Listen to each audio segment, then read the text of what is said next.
Hello guys, what's up? At ako to si Jello, ang nag-iisang charotero sa buhay mo.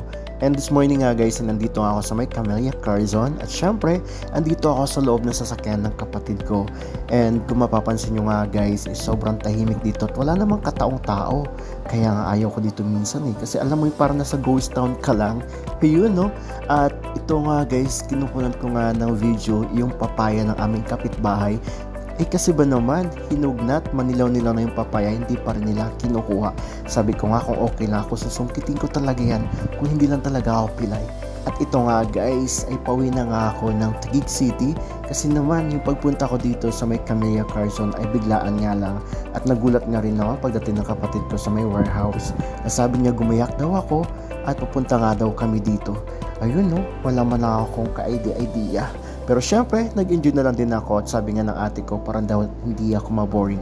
At ayun nga guys, ay lumarga na nga kami at sinasabi niya nga daw na meron nga daw diyang isang nagreklamo na kapitbahay kasi nga alam mo naman, dun sa may bandang likod nun guys ay may mga squatter area. Pero syempre dahil nga for safety purposes ay may mga CCTV naman dun sa loob. Alam namang wala, di ba? Dahil nga guys, nabanggit ng bayaw ko na may nagreklamo na nga raw na isang homeowner kung saan meron na nga insidente na nangyari dyan na may nakawan. Kaya yan guys, ingat talaga sila dyan dahil nga syempre yung sa likod naman talaga ay hindi naman safe at wala naman kasing bakod talaga yan. Anytime guys, kung sino may gustong pumasok ay nakakapasok talaga. Kung sa bagay, meron din namang mga guard dyan. Kaya lang, syempre guys, sa mga magnanakaw at masasamang loob ay hindi naman nagpapakita yan sa guard. At syempre, gagawat tagay ng paraan para makalusot lang sila. Diba? At ito na nga guys, ay sabi nga ng kuya ko ay umikot daw kami muna at ituturn niya nga daw ako. Siyempre, medyo matagal-tagal na rin ako na nakabalik dito. At tinitingnan ko nga guys yung mga bahay. Usually guys, yung ibang bahay dyan ay wala pang mga tao. At yung iba naman ay parang pinarenovate na rin nila. Para nga siyempre, magiging mas maganda at kagagayang tignan. At ayun pa nga yung iba ay nagpa-extension. Kaya guys, kung gusto nyo bumili ng bahay, dito na kayo pumili kasi mura na yan. Siguro mga halagang 3 million. Diba? Yung iba siguro dyan mas mahal pa. Naman tayo guys, may pangarap na magkaroon ng bahay. Yung bahay na matatawag natin atin. Yung tipong pagkagaling mo ng trabaho at medyo pagod ka, ready ka na magpahinga. Yung tipong galing kang overtime. Tapos pagdating ng bahay mo, tahimik lang, maliwalas. Syempre, dahil bahay mo yun. Yung talaga matatawag mong bahay na pahingahan. O diba?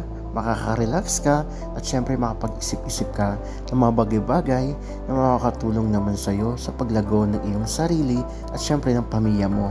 Pero yung iba nga, syempre nakakalungkot din dahil hindi naman lahat ng mayayaman, hindi naman lahat ng magagarang bahay, maayos yung buhay, masaya yung pamilya. Kaya minsan, mas napapaisip-isip din ako, mas okay na siguro yung bahay kubo. At least diba, yung mga tao doon nagmamahalan. Hindi ko naman nila lahat guys, syempre.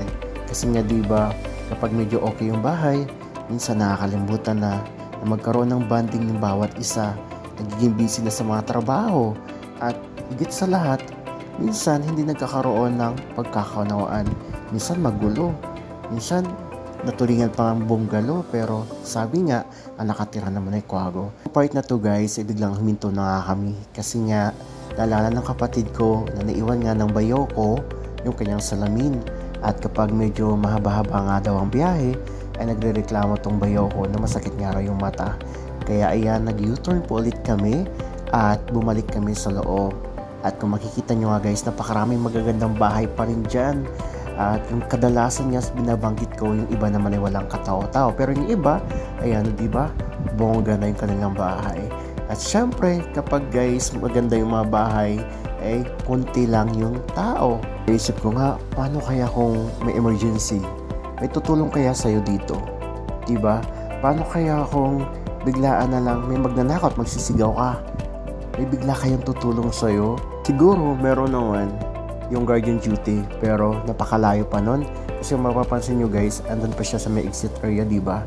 O kaya, bago ka makarating dun sa mismong loob, andun naman siya sa pinakang unahan. Pero sabi nga nila, sanayan lang yan. Kapag hindi ka sanay, syempre, maninibago ka. Pero pag sanay ka naman na halos wala nang kausap mong araw, ayos lang. Sabihin mo na, hindi mo sila kailangan. diba? At ito nga guys, kahit papaano ay nalibang din ako sa pamamasyal na rin. At syempre hindi naman ako gumala dun sa may Camellia Carson kasi pagdating dun ay hindi naman nga ako guys nakakalakad pa. Eh dun lamang ako sa kwarto at sa may sala nila hanggang umikot lang ako dun sa may labas. Pero sasabihin na gaya ng ginagawa ko dati na nakakapaglakad-lakad ako at nakakapag-jogging pa ako doon. Pero ngayon na hindi ko na nagagawa yun, kaya medyo malungkot din ako. Pero at least kahit papano nakagala ako at napasyal nga ako ng mga kapatid ko. At ito nga guys ay pa-exit na rin kami dito sa lugar ng Camellia Carson. At halos wala pa rin pagbabago yung lugar. Ganun pa rin. Yun nga lang siguro dumami yung tao. Pero hindi mo naman mapapansin na maraming tao. Kasi nga halos wala namang lumalabas dyan. Halos sa loob lang ng bahay nila. Siguro kung may mapapansin ka, mangilan-ngilan. At kapag morning nga, siguro yung iba nagja-jogging o kaya yung mga katulong nila na pinapasyal yung mga alaga nila mga bata. Yun yung napapansin ko dati eh. Pero dahil nga hindi pa ako nakakalakad at hindi ako masyado nakakagala, halos konting-konti na lang talaga yung nakikita ko. Ayun nga guys, dahil nga medyo hindi rin ako masyadong sanay na sa biyahe dahil bihira na nga lang din ako nakakapagbiyahe, yung medyo nahilo nga ako ng konti pero hindi ko lang pinahalata sa mga kapatid ko, kay kuya at syempre kay ate dahil nga nahiya rin naman ako. Kasi alam nyo ba guys, yung pagpunta ko dyan ay medyo halos masuka-suka na rin ako pero dahil nga wala ako kinain ng tanghalian that time, at the same time, kape lang talaga yung aking ininom. Kaya ayun, medyo naduwa lang ako ng konti kasi hindi naman ako sanay na sa biyahe at lalo na kapag medyo mabilis rin yung patakbo ng aking bayaw. So yun guys, habang nagkikwentuhan nga kami dyan nila ate at ni kuya ay medyo, ayun, nilibang-libang ko na yung sarili ko na patingin-tingin ako sa mga bahay-bahay. Siyempre, minsan guys, kapag di ka naman familiar diba sa mga kalye, maliligaw ka rin dyan. Pero paikot-ikot lang naman yan. Parang ikaw. Charot. Ang nakakatuwa lang dito guys, kung mapapansin nyo, mga bahay ay halos pare-pareho ang design. At the same time, yung kanilang kulay din. Pero nga, gaya na nabanggit ko kanina, kapag dito kayo titira at bibili kayo ng bahay, syempre, kung ano yung gusto nyong design, yun ang masusunod. Pero nakadepende na lamang yan sa inyo kung gusto nyo pang dumagdag ng gastusin. Dahil nga kung gusto nyo magpa-renovate o magpa-extension. So pwede naman, basta may pera, diba? After few minutes nga guys, ay nandito na nga kami at binabaybay na nga namin ang kahabaan ng Daang Hari. At syempre guys, ang ganda rin ng view dyan at talaga namang mapapawaw ka na lang sa sightseeing natin at in-enjoy ko na lang guys yung environment at syempre yung ganda ng kapaligiran at panahon. Kaya nga guys, meron pa akong karamdaman, halos hindi ko na rin naman pinapansin at iniisip yung lungkot na nadarama ko. Dahil ayan, nakalabas-labas na tayo at ayun, maging positive lang tayo sa buhay at sabi ko nga palagi na piliin natin maging masaya. Lahat ng problema ay nalalampasan at may solusyon. So, nung nakita ko yung ganda ng langit, napaisip-isip ako na laging may pag-asa sa lahat ng problema, lagi yang nare-resolba at magtiwala lang tayo sa Poong May Kapal dahil alam ko na hindi tayo pababayaan. Tayo, hayaan na tayo ay mapahamak kahit kanino man. O diba, parang tula lang. At ayan nga guys, habang naghihintay nga kami ng go signal, ay meron yung mga kabataang Pinoy na nagbebenta naman ng basahan. O diba, kaso hindi kami bumili kasi hindi naman namin kailangan. Pero siguro next time, kapag kailangan na namin, sana andyan pa sila. Pero nakakatuwa naman at nakaka-proud kasi may mga kabataan talagang handang sumuong sa ilalim ng kainitan para lang kumita na sa malinis na paraan. At malaki rin guys yung pasasalamat ko kina kuya at kila ate nga kasi kahit papaano nakalimutan ko yung mga sandali na pilay pala ako. Nakalimutan ko na meron pala ako iniindang problema. At higit sa lahat, medyo nawala nga sa isip ko na paralisado pala ako. At kahit papaano, pwede pala ako mag-enjoy sa labas. O diba?